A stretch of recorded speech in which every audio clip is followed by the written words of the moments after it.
Welcome to the Litiwan Resort at Liliw, Laguna.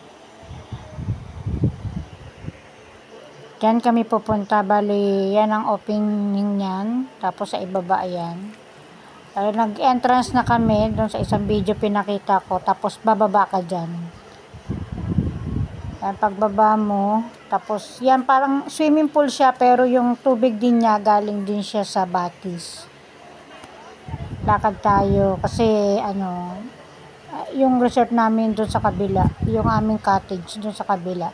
Bali yung baba ng cottage na yan, iyan yung ano pangalan nito? Sapa.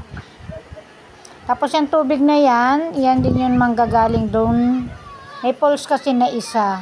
Hindi ko nga makita kung saan nanggagaling yung tubig na yan eh. Kasi iyan yung nagiging falls doon sa isa eh. Pero dyan galing yung tubig na galing doon sa falls. Ang nahanap namin, yung tubig na yan, saan nanggagaling? Hindi namin, kasi na yan eh, daan na yan, daan na yan.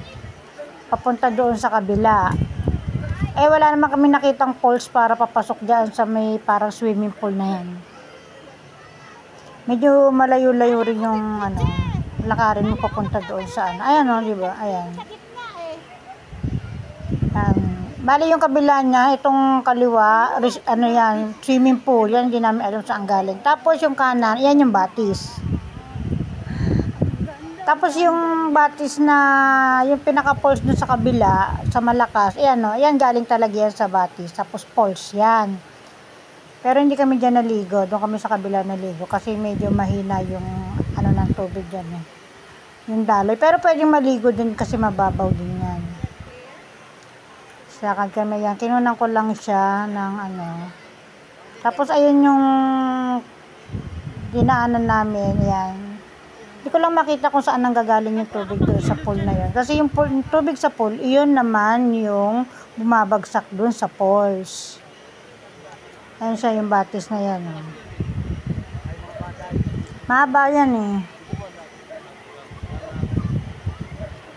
Malakas yung agos, pero pag umulan yan, pinapaahon lahat yung mga tao. Hindi ka pwedeng maligo pag umulan.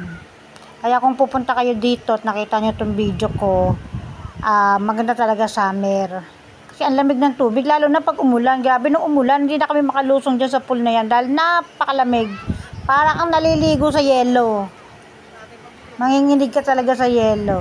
Ayan, hindi ko lang alam kung saan galing yung tubig na yan, pero alam ko doon din yan sa batis. Kasi yung tubig na yan naman yung lumalabas doon sa falls na malakas ang daloy ng tubig. Yan na, dito yung aming yan ang aming cottage. Ayan yung ibaba tingnan nyo, ayan. Ayan yung maraming bato. Yan. Kaya pag bumabagyo daw yan, punong-puno na yan ng tubig pag medyo maulan. Malakas ang ulan. Ganda nung, ang linaw talaga ng tubig. Tsaka napakalamig. Ang sarap maligo. Lalo na pag summer. Pag maulan, wag na kayong pumunta dito. Kasi sayang lang. Hindi nyo mapipil yung tubig, tsaka hindi nyo mapipil yung bato.